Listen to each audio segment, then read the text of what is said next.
Olá, bem-vindos de volta ao Business Time. Eu sou Antônio Miranda e eu apresento este programa com Paola Tucunduva. Muito bom estar aqui com vocês. E Manuel Suete. Opa, tamo juntos. O Business Time é uma iniciativa do Guia Brasil América para trazer informações de negócios para você que já empreende ou quer empreender nos Estados Unidos. Então, antes da gente começar, clique aí no sininho, curta, compartilhe, comente, mande suas perguntas aqui e a gente vai mantendo contato e trazendo gente legal, como o Pedro Segreto, que está aqui com a gente hoje. Ele que é designer e facilitador, vai bater um papo aqui com a gente sobre design thinking para a transformação do seu negócio. Então, não perca. Mas antes da gente começar, lembre-se, você pode apoiar o canal enviando um e-mail para saque@guiabrasilamerica.com e assim a gente pode continuar trazendo e fazendo esse trabalho aqui para vocês. Pedro, seja muito bem-vindo ao Business Time. Opa, Tony, beleza? É um prazer estar aqui com vocês. Paola, Manuel, prazerzão. Obrigado aí pelo convite. Eu conheci o Pedro num momento muito interessante, né, fazendo uma transformação para uma das empresas que atuam aqui nos Estados Unidos, e eu fiquei extremamente impressionado com a metodologia que ele usa para poder ajudar essas empresas, né? Pedro, como é que o Design Thinking pode ajudar na transformação dos negócios? Eu acredito que assim, o Design Thinking, enquanto uma nova abordagem, né, nova, nem tão nova assim, ela pode ajudar os negócios trazendo o foco dos empresários, né, enfim, dos gestores, para as pessoas, né, fazer com que a gente mude um pouco, a gente pare de olhar tanto os sistemas e os processos e a gente entenda as pessoas em primeiro lugar. Acho que essa é uma primeira grande mudança de paradigma.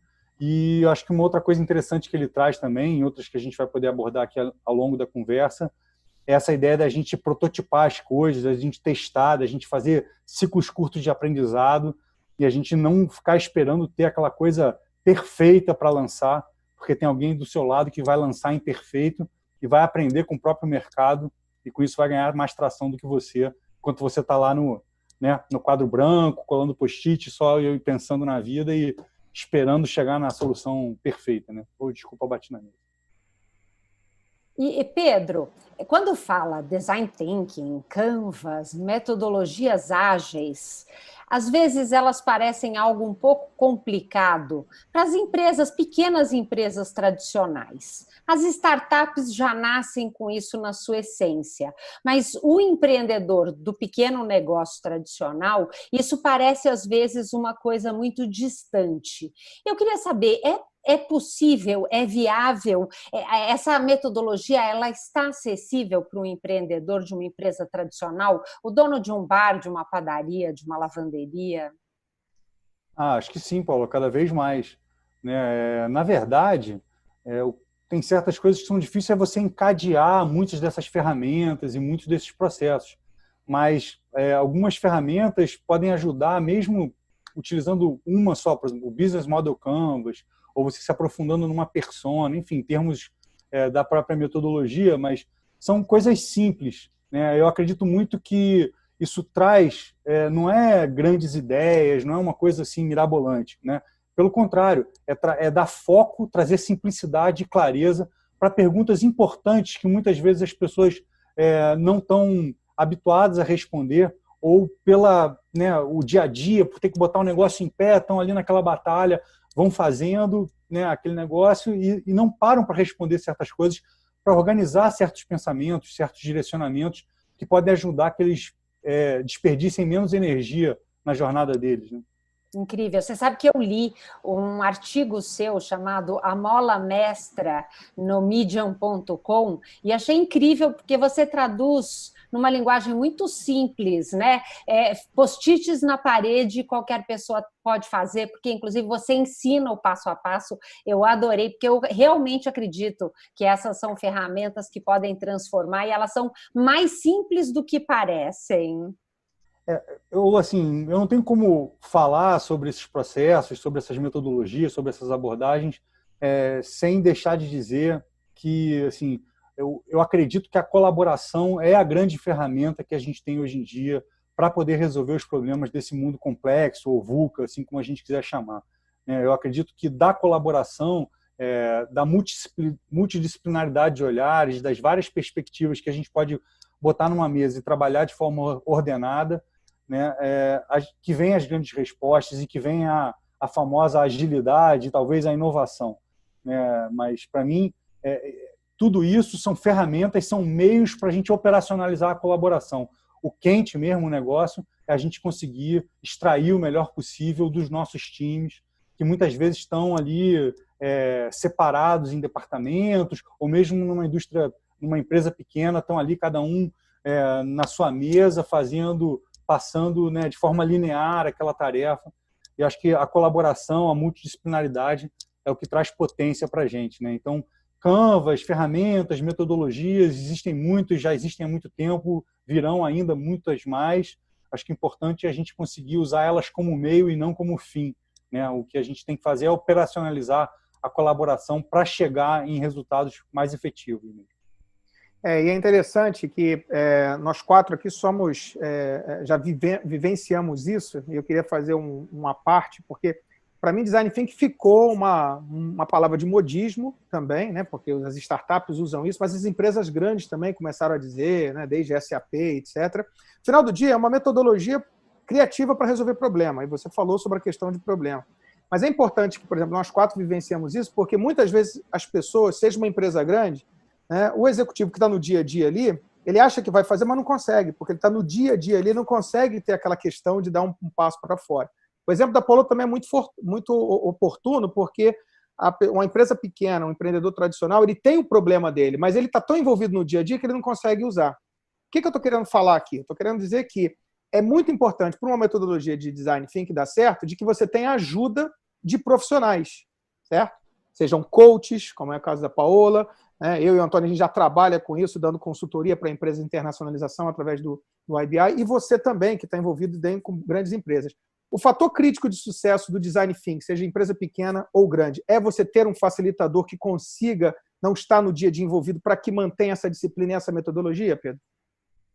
Eu acho que, num primeiro momento, Manuel, um facilitador externo ajuda, sabe? E aí, às vezes, dependendo do tamanho da empresa, ele não necessariamente precisa ser externo da empresa. Eu já vi muitos casos de sucesso também, onde, por exemplo, você tem hubs de inovação, laboratórios de criatividade, e aí esse cara, né, esse facilitador, ele não é daquele departamento, por exemplo. Então, ele traz essa visão externa, né? Eu acho que é importante que você tenha. Né? Às vezes, eu estou dando algum treinamento e as pessoas falam, mas eu vou pegar um time aqui de 4 pessoas e uma pessoa vai ser o facilitador, não vai opinar, não vai nada. Aí eu vou perder 25% da minha capacidade aqui de criação, enfim, né, de troca. Falo, cara, mas ainda assim eu acho melhor, mesmo que seu time seja pequeno, que você consiga, mesmo que uma pessoa de dentro, mas que ela assuma esse papel naquele momento, né, para ela ter esse distanciamento, para ela poder conseguir fazer as sínteses necessárias durante o processo, para que consiga chegar numa entrega de qualidade. Eu sou muito focado na entrega. Né? Eu acho que a gente pode colar post-it, a gente pode usar Lego, a gente pode mergulhar todo mundo na piscina. Isso, para mim, como eu estava falando, isso tudo é meio. Né? Eu venho eu tive um estúdio de design durante muito tempo, então tinha que entregar um site, tinha que entregar uma identidade visual, tinha que entregar um filme, um motion. Enfim, eu venho desse mundo da entrega e eu demorei muito tempo para chegar no design thinking, nessas metodologias, porque eu ficava sempre olhando, dizendo, cara, a gente tem que ter alguma coisa que seja entregável. Não adianta passar, foram dias muito legais, inspiradores, mas no final das contas a caixa de e-mail do cara tá cheia lá e o chefe dele depois não vai lembrar que botou ele para fazer design thinking. O cara quer saber de resposta. Então, hoje eu sou muito focado, né, o cliente, quando me procura, eu quero entender muito bem qual é a expectativa dele e o que a gente precisa desenhar e o que a gente precisa prototipar dentro daquele sprint. Então, seja um novo produto, seja uma nova estratégia, seja um plano de ação, a gente tem que sair pelo menos com uma primeira versão dele, que depois vai ser lapidada, que possa sofrer críticas, mas tem que ter alguma coisa que seja efetivamente entregue. E eu acho que um facilitador ajuda muito dentro desse processo, efetivamente. Mas eu acho que as pessoas têm que começar a usar, porque no final das contas isso são novas abordagens, né? Novas formas de verem os negócios.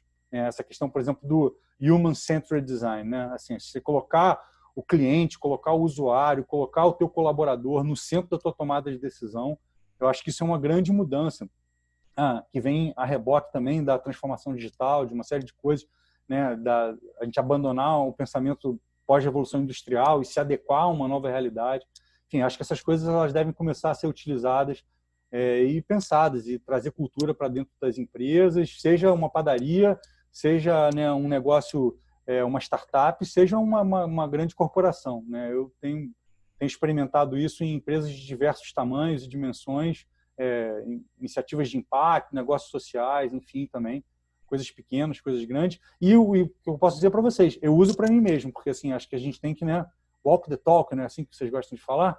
Então, assim, posso até depois mostrar para vocês, assim, aqui em casa é post-it para todo lado, né? Eu estou organizando aqui um processo que eu vou fazer amanhã para mim, enfim, colei um monte de post-it digital, enfim, eu uso as ferramentas para mim, elas são meu dia a dia mesmo.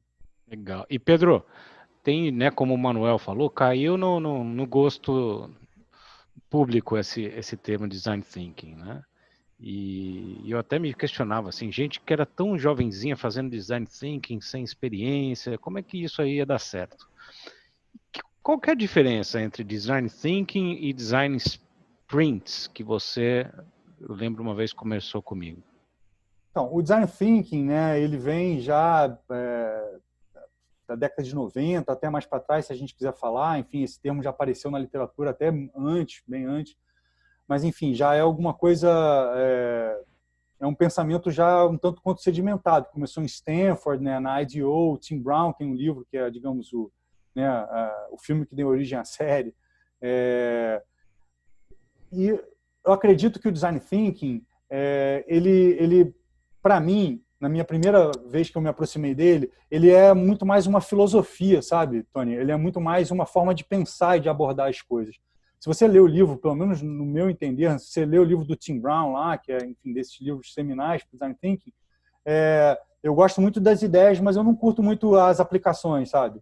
Então eu demorei para ver esse negócio chegar e ter entrega. Eu não estou aqui querendo fazer crítica a ninguém, pô, quem sou eu para fazer crítica ao Tim Brown e tudo mais. Eu acho que, na verdade, demorou para se ganhar maturidade sobre isso. E quando apareceu o Design Sprint, que foi criado dentro do Google Ventures pelo Jake Knapp e, enfim, os parceiros dele lá,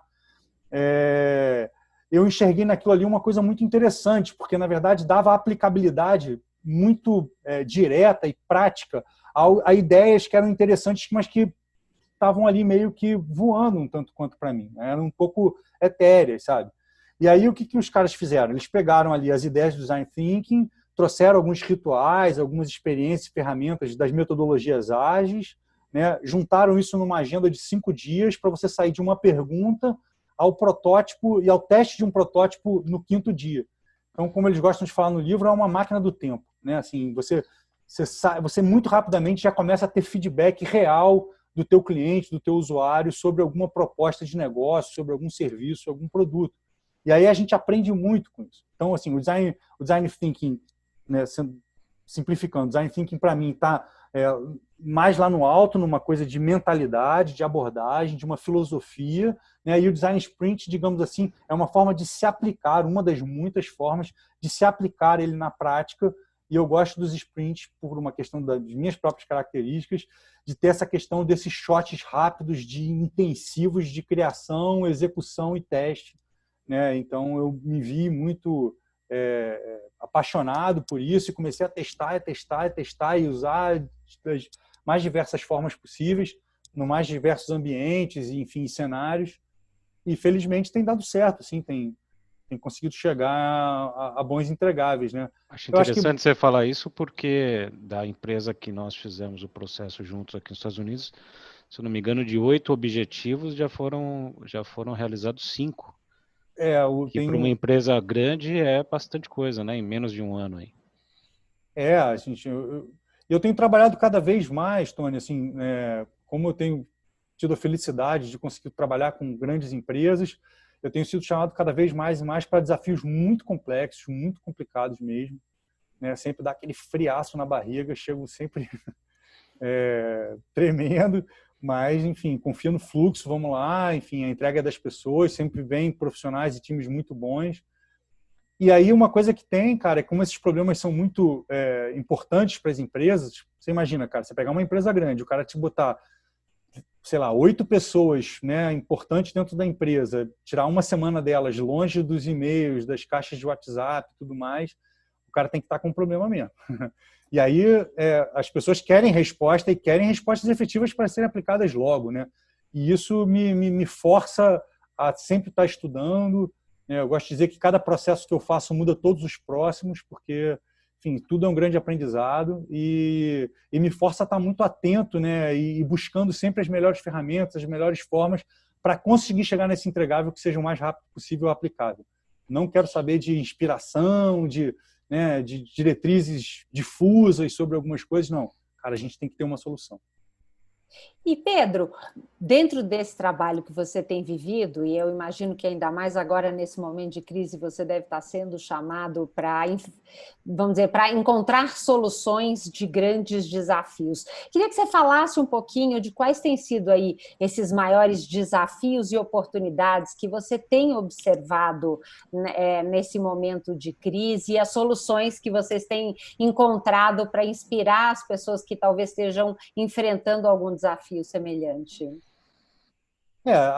Sim, da quarentena para cá, né, nos últimos 60, 70 dias aí, a pergunta tem sido quase a mesma de todos os negócios, né? É como se adaptar, como se transformar na velocidade necessária para essa nova realidade, né? Acho que eu já fiz alguns processos aqui com empresas pequenas e com empresas bem grandes, e sempre essa pergunta, cada uma delas querendo responder, às vezes mais para o aspecto da comunicação, algum para o desenvolvimento de novos negócios, algum para, né, adaptação de serviços, né, para a realidade para a transformação digital. Enfim, essa é a grande ansiedade, grande angústia das empresas, né? Como é que elas se adaptam. Algumas para pensar novos processos, né? Como é que as pessoas conseguem efetivamente produzir com qualidade, à distância. As respostas têm sido as mais variadas, né? Acho que cada empresa dessas tem achado dentro da crise as oportunidades e os desafios. O que eu acho que tem uma coisa que é padrão, que a gente pode olhar, é que esse momento está muito, vamos falar assim, um momento meio de barata voa, né? Assim, tá todo mundo teve que ir para casa correndo, botar o pessoal para trabalhar e tudo mais. E o que eu vejo é uma falta de foco, né? Dentro dessa cacofonia, desse 1 milhão de lives, 4 milhões de, né, remote tutorials na internet, enfim, todas essas coisas. Eu acho que o que tem sido mais valioso para elas é conseguir botar o pé no chão, achar um foco, pegar para o seu time, definir um objetivo claro, entendeu? Juntar as energias ali em direção daquele mesmo objetivo, não desperdiçar tempo e tentar, como eu venho falando aí, diminuir o tempo dos ciclos de aprendizagem, né? Conseguir colocar alguma proposta nova para rodar, né? Testar, medir, aprender e voltar para fazer ajuste o mais rápido possível. E engraçado que você falou uma coisa, Pedro, que na perspectiva, por exemplo, de quem empreende nos Estados Unidos, a gente, antes da pandemia, já tinha uma porção de gente vendendo o canto da sereia aqui, né? Todo consultor dizendo que é fácil e tal. Agora, no mundo digital, todo mundo ficou consultor digital. O que a gente mais vê aí são lives, como vai ser, como sair da crise, todo mundo buscando respostas para perguntas clássicas que a gente não sabe. Mas, obviamente, os bons consultores buscam se reinventar e outros também aproveitam essa onda aí para poder continuar vendendo o canto da sereia. Você falou uma coisa para mim que é fundamental, chamada entregável. É alguma coisa tangível, que é bem diferente dos post-its que saem de lá e tal, né? Qual é...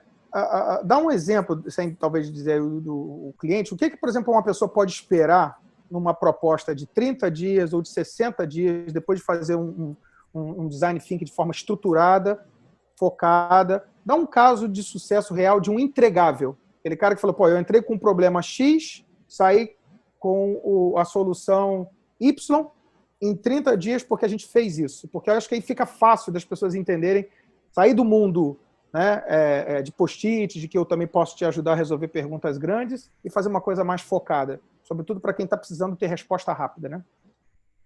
Então, vamos lá. Acho que alguns casos legais que eu posso contar aqui, enfim, para grandes empresas. Então, primeiro, Manuel, é que assim, se eu estou falando aqui de design sprint mesmo, né, eu estou falando aí de processos muito mais curtos. 30, 60 dias, para mim, são latifúndios gigantescos de tempo Em geral, se eu for fazer algum processo de 30 dias, eu vou rodar alguns sprints e tudo mais. Então, os processos que eu faço, em geral, são entre 1 e 5 dias, os mais extensos chegando a 10 dias. Eles têm um grau de intensidade muito grande, de entrega muito grande, de foco muito grande. Então, é até difícil alguém trabalhar, é quase antinatural, né? Que alguém trabalhe assim durante tanto tempo. Então, assim, coisas que eu já consegui desenvolver de entregáveis muito claros. Por exemplo, uma grande empresa de telecomunicações aqui no Brasil queria lançar um produto de IoT voltado para o mercado de carros, como criar o carro inteligente. Então, a gente conseguiu juntar ali 10, 12 especialistas de diversas áreas, desde engenheiros, pessoal de marketing, atendimento, enfim, sempre esses times são múltiplos. Eu sempre ajudo o cliente a chegar nesse casting de quem é que vai sentar nessa mesa. E a gente conseguiu em 5 dias, fazendo até um processo bem clássico de design sprint mesmo, chegar na segunda-feira de manhã, então isso foi de segunda a sexta. Na segunda-feira de manhã eles tinham uma pergunta: o que a gente vai fazer, como é que a gente pode transformar um carro num carro inteligente? E o que isso pode entregar de valor percebido para o nosso cliente? Para você ter uma ideia, Manuel, através desse processo bem estruturado, vocês terem uma ideia, ele é bem intenso mesmo. A minha agenda, eu não passo isso para os participantes, enfim, eu não quero gerar esse tipo de ansiedade, mas a minha agenda, como facilitador, quando eu estou tocando um processo desse, ela é de 15 em 15 minutos. De 15 em 15 minutos eu sei alguma coisa que está acontecendo. O Tony já viu esse cara, tipo assim, o melhor amigo do processo. Tudo é minutado, né? Para quem nunca viveu, acho que o mais próximo que eu posso falar é tipo um Masterchef desse da vida, né? Uhum. Então 5 minutos para cortar a cebola, 10 minutos para não sei o que lá, 5 minutos para empratar. E eu sou a Ana Paula Padrão, que fico ali, contando o reloginho. Então, assim, a minha agenda é muito intensa, né? Assim, não tem respiro, as pessoas estão criando ali o tempo inteiro através desse processo. Cada atividade gera, né, a fundação necessária para que a gente faça a próxima. Então, assim, em 5 dias, para você ter uma ideia, na segunda-feira de manhã eles tinham uma pergunta. Na sexta-feira pela manhã, estava entrando o primeiro usuário de 5 usuários que foram participar dos testes da sexta-feira para testarem um protótipo funcional. Então, a gente entregou na mão do usuário um protótipo de uma ideia que nem não tinha nada desenhado na segunda-feira, um protótipo de um aplicativo que juntava serviço, que tinha um hot site, que mostrava uma proposta de valor, né, com um hardware lá, e obviamente esse hardware a gente, enfim, buscou no mercado e mostrou, falou, cara, então, esse aqui é o serviço, testa aí como se você estivesse usando, faz o cadastro pela primeira vez, guiou esse usuário dentro, digamos, de um primeiro login dentro do aplicativo e a primeira utilização do serviço. E com isso a gente conseguiu colher uma série de feedbacks. Então, coisas que são muito simples, né, que ficam nubladas porque a gente está ali fazendo, né? Quando vem uma pessoa de fora, vem um usuário, ele rapidamente fala, isso é legal, isso não é, e a gente consegue ter entregáveis muito rápidos. Enfim, para uma outra grande empresa do mercado de comunicações, aí sim, comunicação, broadcasting, né, aqui no Brasil, por exemplo, em 3 dias, com 20 talentos, eu consegui entregar 25 pequenos projetos realizados e executados para subirem numa plataforma digital, para que eles pudessem participar de um processo colaborativo. Enfim, nesse processo com o Tony, a gente em 2 dias conseguiu entregar 8 propostas de projeto que depois foram implementadas, algumas delas com menos de 4, 5, 6 semanas. Né? Já tenho trabalhado muito com a área de petróleo e gás, matando problemas de logística, você vê. Então, assim, o negócio é muito doido. Então, assim, os caras têm 1.600 rotas de logística no Brasil e como é que a gente consegue otimizar elas a partir de dados? E aí, assim, esse processo foi bem longo, né? 10 dias de muito intenso. A gente fazia eu provoquei o time e falei, olha só, a gente tem que apresentar uma proposta para a diretoria de melhorias na logística de 1.600 rotas, baseado em dados, que não pode ter nenhum eu acho.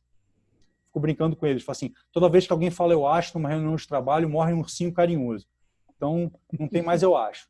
A gente tem dado para poder, né? Então, é isso por causa daquilo, baseado nisso. E aí, junta uma outra coisa que eu gosto muito, Manuel, para encerrar aqui minha resposta, é que cada vez mais eu tenho trazido para esses entregáveis, né, expectativas mensuráveis, KPIs, OKRs, enfim, a gente pode usar algumas metodologias diferentes, mas quais são os resultados mensuráveis que a gente espera dessa entrega? Então, depois de X tempo, depois da implementação, fica muito claro para o cliente, né, e ao longo da implementação, né, e ao longo da utilização, quanto é que ele está conseguindo perseguir ou não aquelas metas mensuráveis. Eu acredito que a gente não tem mais desculpa para poder fazer as coisas na base do eu acho, do feeling, do fulano acha que é legal, minha vizinha disse que é maneiro, né? A gente tem mesmo padeiro para o cara da Mega Corp, a gente tem, e mesmo para um profissional individual como eu, a gente está cada vez mais e mais e mais munidos de dados e a gente deve sim fazer, né, data-driven decisions, né, data-driven strategies, enfim, cada vez mais ser municiado de dados, gerar, ler e tomar decisões baseadas em dados. Então, acho que o que a gente cria, a criatividade tem que estar aliada a essa questão dos dados também cada vez mais e mais. Interessante. E você sabe que agora, né, a gente teve recentemente um entrevistado aqui falando da parte de gestão de pessoas, e ele disse que as pessoas vão ter que mudar um pouco o mindset, né, de uma coisa mais paternalista na relação da empresa, né, para uma relação mais empreendedora dentro da própria empresa, né, de resolver problemas, de trazer soluções. Nesse meio da crise aqui, Pedro, quais que têm sido os maiores desafios e as oportunidades que você tem observado? Tanto para os seus clientes quanto para você. Bom, para os meus clientes, Tony, eu acho que finalmente, né, grande parte dessas corporações está sendo forçada a fazer a transformação digital, se a gente assim quiser chamar. Né? Pessoas que estavam ensaiando essa mudança, né, transformar estruturas muito departamentalizadas em coisas mais horizontais, passar a trabalhar com squads, com times focados por objetivos, né, trazer essa questão ampliar, né, a autonomia dos seus funcionários, dos seus colaboradores, mas, né, entregando para eles a responsabilidade de atingirem metas e resultados que sejam claros, não ficar trabalhando naquela microgerência. E aí, Tony, mandou aquele e-mail? E aí, Paola, fez aquela proposta que a gente combinou? Porra, Manuel, você que lá, pô, tomou o cafezinho? Pô, isso aí ninguém aguenta mais. Né? Então, assim, a gente trabalhar, né, falando, cara, existe um resultado que precisa ser, né, atingido em X tempo e, cara, agora você trabalha dentro da sua autonomia, né? Porque a gente já tem muito problema para resolver porque ainda ficava sendo babado dos outros. Eu falo com tranquilidade porque é assim que eu lidei nos 12 anos do meu estúdio, né, cara? Dando autonomia para as pessoas, né? Cada um tinha uma chave da casa, para você ter ideia, a gente não trabalhava com horário, tinha gente que chegava às 6 horas da manhã, eu chegava todo dia às 3 horas da tarde porque eu ficava até às 3 horas da manhã. A casa tinha rotatividade quase de 24 horas. Aí o cara que falava, cara, pô, mas eu preciso de alguém no meu pé, eu falo, obrigado, mas não dá para mim, você pode ser o melhor profissional que seja. Em termos de desafios e oportunidades, acho que os desafios são esses, né, cara, assim, de efetivamente se transformar em digital, que antigamente ainda era muito, muito físico, né. Eu acho que, cara, a gente tem muitas oportunidades aí. Eu não gosto muito de ficar falando essas frases de para-choque de caminhão, crise é igual oportunidade no Japão, não sei o que lá, essas paradas, fazer tatuagem e tudo mais. Mas eu acho que, efetivamente, né, a gente teve aí, o que eu tenho visto é uma questão seguinte, cara, vários mercados que estavam muito, assim, já consolidados em determinadas posições, de determinados players, determinados atores ali dentro, né, alguém foi lá e deu um bico no tabuleiro. Então, assim, cara, hoje, por exemplo, eu, mesmo sozinho, consigo competir com grandes consultorias. Por quê? Porque eu tenho uma entrega clara. Enfim, obviamente, tenho 25 anos de mercado, né, cara? Assim, então, eu tenho uma carreira, eu tenho uma reputação. Mas, né, já que agora todo mundo opera remoto, já que agora não tem mais problema vocês verem, sei lá, agora não está aparecendo a boneca da minha filha que está ali atrás, já que agora esse nomadismo digital está estabelecido, que o home office está cada vez mais e mais em voga, né, uma realidade efetiva. Então, existem muitas oportunidades, cara. Assim, então, para muitas pessoas, desde para profissionais até para grandes empresas, eu tenho ajudado elas a tentar mapear essas oportunidades e entender que, efetivamente, existe uma mudança desse tabuleiro. Alguma coisa que você achava que estava muito cristalizada, agora não está, para o bem e para o mal. Aquela sua posição não é mais tão garantida assim, mas aquela posição que você queria e que você achava que não dava, talvez agora seja o momento. Uma coisa que eu acho importante, né, Pedro, a gente usa muitos termos em inglês e às vezes as pessoas ficam na dúvida. Outro dia eu recebi uma mensagem, mas o que é mindset? Mindset é mentalidade. O que eu acho importante é que a gente está num momento, quando a gente fala de necessidade de uma mudança rápida, A gente começa essa mudança mudando o que eu penso, porque eu crio aquilo que eu penso. Então, eu primeiro preciso mudar a minha mentalidade, aquilo que eu penso, e, consequentemente, eu começo a mudar a minha atitude. Por isso que fala-se tanto em mindset, né? Assim como KPI, que são os indicadores de resultado que são tão importantes, né? Eu acho que a gente tem que medir esses resultados. Então, a gente muda o mindset, com isso eu vou mudar a minha atitude, e usando as ferramentas ágeis eu tenho um resultado rápido, onde eu vou medir e comprovar esse resultado. E aí você vem, né, como um facilitador desses processos de workshop dentro das empresas. Eu queria ouvir um pouquinho como é que você tem se reinventado, já que você não está podendo ir na empresa fazer esse trabalho, como é que tem sido esse desafio desse momento de crise, que mudanças você tem colocado, né? Você mesmo falou, estou aqui preparando os meus post-its para aplicar a metodologia no meu negócio, e o que você já fez aí de adaptação dentro desses 60 dias? Então, eu tive um processo dentro de uma empresa aqui, de uma imobiliária grande aqui, que digitalizou todo o seu negócio, né, que eu já venho fazendo vários processos com eles. Assim, nos últimos dias que ainda deu para sair, eu estava fazendo esse processo. E aí, depois, primeiro dia que eu entrei dentro de casa, eu falei assim, agora eu vou ter que ficar aqui um tempo, enfim, né, meu trabalho é muito em contato com as pessoas, dentro das empresas, junto com os times. Falei, cara, eu preciso me reinventar. Então, eu comecei a colocar os meus próprios métodos em prática, né, usar as minhas próprias ferramentas, e comecei a repensar e reestruturar meu próprio negócio no dia 1. Eu não falei assim, cara, eu vou esperar, porque na hora que a gente sair disso, eu vou lá fazer. Não, eu vou fazer agora.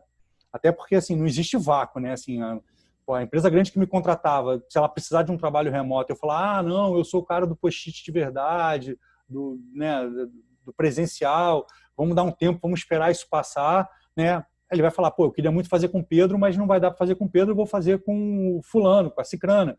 E aí esse cara vai mandar bem, essa pessoa vai mandar bem 1 vez, 2 vezes, 3 vezes, se eles vão me chamar depois, se vai existir, se a gente vai voltar para algum lugar. Eu nem acredito nisso, que a gente vai voltar para algum lugar, a gente vai para um novo, diferente, né? Eu vou perder esse lugar. Então, eu parei para sentar, me reestruturar o meu próprio discurso, a minha própria oferta, né? E principalmente os meus processos e as minhas formas de produzir. Então, comecei a estudar muito, eu já estava de olho nisso, né? Estou sempre esperto, não é de hoje que o pessoal tem falado de trabalho remoto, sempre fui um cara muito fissurado em ferramentas digitais e tudo mais, Trello, Asanas, enfim, essas ferramentas de gestão de projeto, sempre testei muito elas. E aí caí dentro e, assim, com 5 dias eu estava rodando o primeiro processo. E aí, qual foi o negócio? Eu acredito muito em a gente aprender fazendo. Falei, cara, eu vou esperar primeiro o cliente vir aqui fazer. Eu falei, não vou esperar nada. Eu criei uma necessidade, eu juntei outros 3 facilitadores, amigos meus, que estavam na mesma condição. Eu falei, galera, rapaziada, vamos fazer um processo aqui que a gente testa o processo digital e a gente aproveita e responde as nossas próprias perguntas. O que a gente vai vender e o que é valor para as pessoas agora e tudo mais, o que é valor percebido, o que a gente pode ter de entregável. E aí disso surgiram algumas questões. Primeiro, a adaptação do processo. Nesses 60 dias eu já devo ter rodado 5 ou 6 processos, vou rodar mais um amanhã, devo entrar em mais 5 aí nas outras próximas 3 semanas. Então já rodei 5 ou 6. E daí também saíram algumas iniciativas para tentar apoiar e ajudar as pessoas. Então, daí eu criei 2 diagnósticos, assessments, como o pessoal gosta de falar, né? 2 diagnósticos, um para pessoas e um para empresas, que elas possam rodar e ver quanto elas estão e receberem um índice e um diagnóstico de quanto elas estão prontas para o trabalho remoto. Me associei a uma outra iniciativa criei um dashboard, né, a gente rodou, já tem mais de 650 respostas de que as pessoas estão fazendo na quarentena, para a gente conseguir munir as pessoas de mais informação. Enfim, então já fui começar a me reinventar no primeiro dia, fazer, experimentar, e como eu estou dizendo, não adianta eu ficar falando isso para os outros, eu tenho que rodar isso comigo mesmo. Então, o negócio é fazer, testar, aprender, medir, colher os feedbacks, escutar o que está funcionando, ajustar, fazer de novo e vamos nessa. Então, estou nessa toada. Não, e é incrível como as ferramentas de internet, elas nos permitem muito mais do que a gente pode imaginar. Eu acabei de fazer uma formação com certificação do ICF e tudo mais, de 5 horas por dia, durante 6 dias, no Zoom, com trabalho, dinâmicas de grupo, com exercícios, com vídeos, com todas as atividades que a gente estava acostumado em sala de aula. Então, quer dizer que você vê que é só mudar a mentalidade e a gente consegue atingir o mesmo resultado com essas ferramentas digitais. Essa é a nova norma, né? Novo normal. Pedro, fascinante ouvir você falar, resultado em uma semana. Agora, para o pessoal que quer saber, cara, é caro fazer design thinking? Porque é tudo que eu quero, né? Ter resultado rápido, resposta, já um protótipo em uma semana, né? Quanto acessível isso é para pequeno, né? As grandes empresas, obviamente, estão dispostas a fazer, mas para aquele empreendedor, é caro para ele fazer? É acessível? Como é que você, pegando, desculpa, essa linha da Paola, né, do KPI, né, como é que é o ROI, né, como é que é o Return of Investment? Você consegue mostrar para ele, olha, você investindo isso aqui agora, com esse protótipo, você retorna isso em tanto tempo. Ele pode esperar isso? Vamos lá, acho que eu queria começar respondendo essa tua pergunta, Manuel, dizendo o seguinte, primeiro que, assim, eu não acredito que nada seja panaceia universal, sabe, gente? Tenho muito medo, né, dessas vendas que falam, eu, né, trago o seu amor em 5 dias, né? Enfim, isso é coisa de cartomante. Eu acho que, assim, a gente tendo uma pergunta objetiva a ser respondida, um entregável claro, uma expectativa clara de entregável, um time capaz de executar aquilo. Quer dizer, não é que a gente consegue fazer resultado em 5 dias porque eu botei um monte de gente que nunca tinha ouvido falar sobre logística para resolver alguma coisa, ou sobre comunicação, ou sobre novos produtos digitais, enfim. É gente com muita bagagem, é gente que vive isso no dia a dia, é gente que está na ponta do processo ali. Então, assim, o meu trabalho é organizar, né, é orquestrar a criação dessas pessoas para que a soma das pessoas, né, seja maior do que elas individualmente. Então, a primeira coisa é essa, assim, a gente precisa de ter um determinado ambiente, tem coisas que as pessoas me propõem e eu falo, cara, isso não dá. Isso não dá porque a sua pergunta não tem foco, isso não dá porque a resposta que você quer é grande demais, isso não dá porque você tem tempo de menos, isso não dá porque você tem pessoas de menos. Então, assim, a gente precisa de determinadas condições para a gente consiga ter sucesso nessa jogada. Tá? Então, só para desmistificar aqui, não ficar parecendo, cara, então esse cara aí está dizendo que ele consegue resolver qualquer coisa em 5 dias. Não acredito nisso, e eu sou o primeiro interessado a dizer para o meu cliente, para a pessoa que quer conversar comigo, dizer, cara, não é por aqui, é por ali, se eu tiver uma dica, enfim, uma sugestão, é isso. Prefiro não fazer um trabalho do que chegar e ali na frente falar, pô, cara, mas você disse que ia ter maior retorno e a gente não chegou. Bom, em termos de valores, eu acredito que existem, assim, muitas dimensões possíveis, né, cara? Eu sou um cara focado em mercado corporativo e, enfim, tenho 45 anos, tenho uma determinada vivência de mercado, já tive estúdio, já fui coordenador de grandes escolas aqui e tudo mais, então, assim, me coloco, valorizo o meu próprio cachê e busco aí uma remuneração que seja compatível com esse momento de vida, com essa bagagem, com tudo mais. Com muitos anos de estudo e com muito tempo de prática, né? E principalmente conseguindo mostrar resultados. Então, assim, hoje, para uma empresa pequena me contratar é difícil, no meu caso, mas eu acho que existem muitos facilitadores aí, cada vez mais e mais, capazes de tocarem coisas. Eu acho que é isso, é você achar uma pessoa que abrace com você, né, o seu problema, né, que não esteja tentando te vender alguma coisa milagrosa, né, e que você esteja disposto ali a se colocar. Eu já vi gente, depois de palestras minhas, alguns empreendedores falando, cara, compraram um livro, Sprint, do Jake Knapp, tá lá. O cara comprou, leu, deu as cacetadas e as caneladas dele e foi lá e fez, entendeu? E depois me ligou dizendo, pô, isso aqui funcionou, isso não funcionou. Teve um baita aprendizado.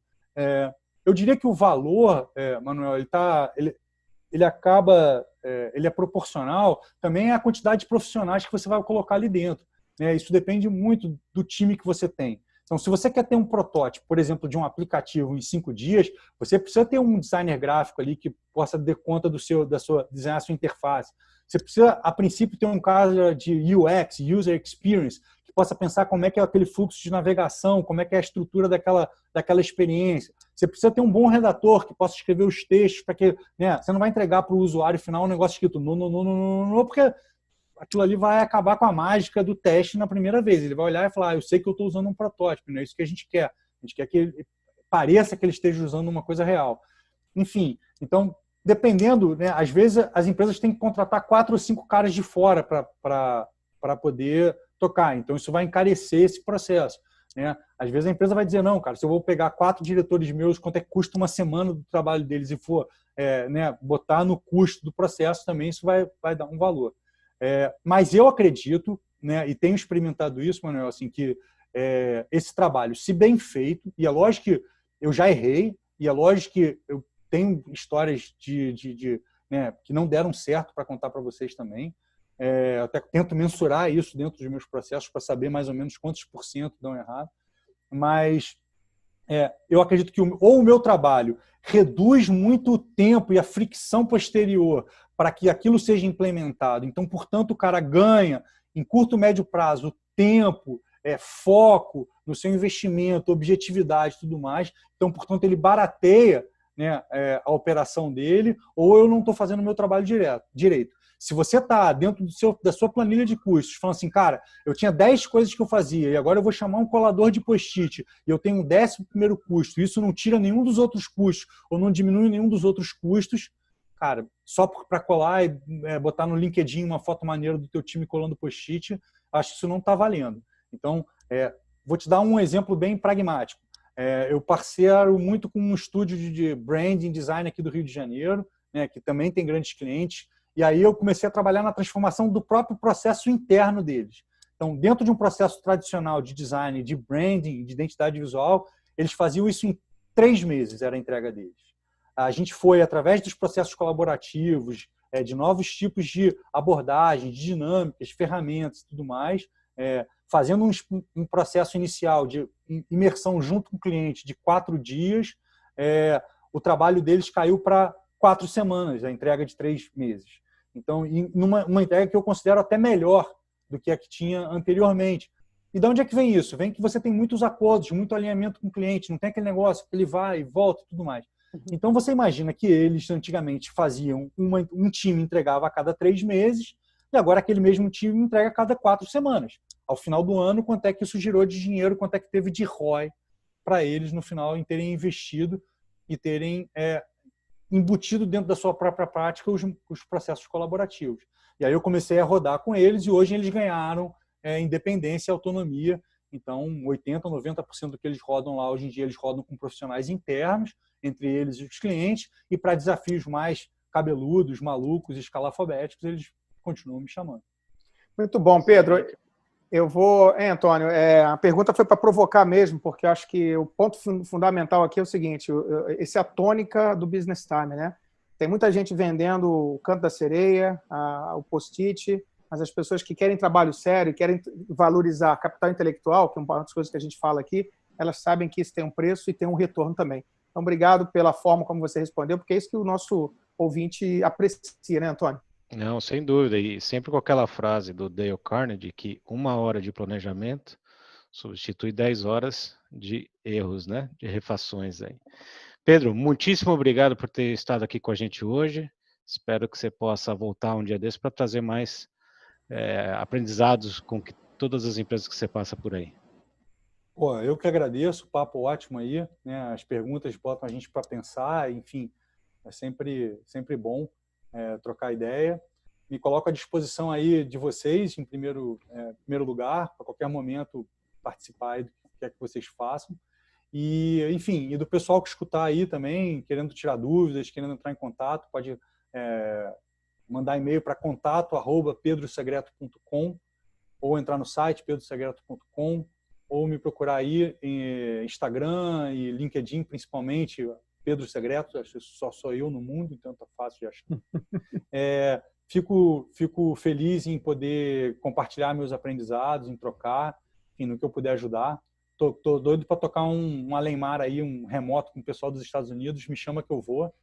E para quem curte, gente, assim, essas ferramentas, para quem tem interesse nisso, eu venho desenvolvendo muitas ferramentas, muitos tipos de canvas, como a Paula falou, para o meu próprio trabalho, e quando elas ganham um mínimo de maturidade, eu publico. Então, hoje eu tenho uma seção do meu site chamada Caixa de Ferramentas, que já tem mais de 25, acho que tem 25 ferramentas publicadas lá, Creative Commons, né, estão abertas, eu não peço nenhum e-mail para a pessoa baixar, estão lá com uma breve explicação de como usar.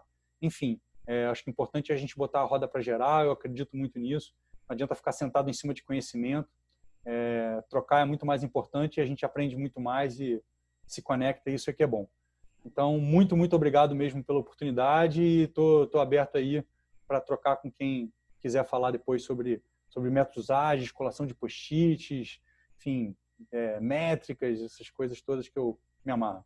Ótimo, Pedro. Paola, muito obrigado. Valeu demais, muito bom, Antônio. Manuel. Foi ótimo, obrigado, Pedro. Até a próxima, tamo junto. É isso aí. E obrigado a você que segue o Business Time, por dedicar o seu tempo, e a gente espera que todo esse conteúdo fabuloso que o Pedro trouxe hoje possa te ajudar na gestão e na inovação do seu negócio, tá bom? Fique com a gente, até a próxima semana no Business Time, um grande abraço e até lá.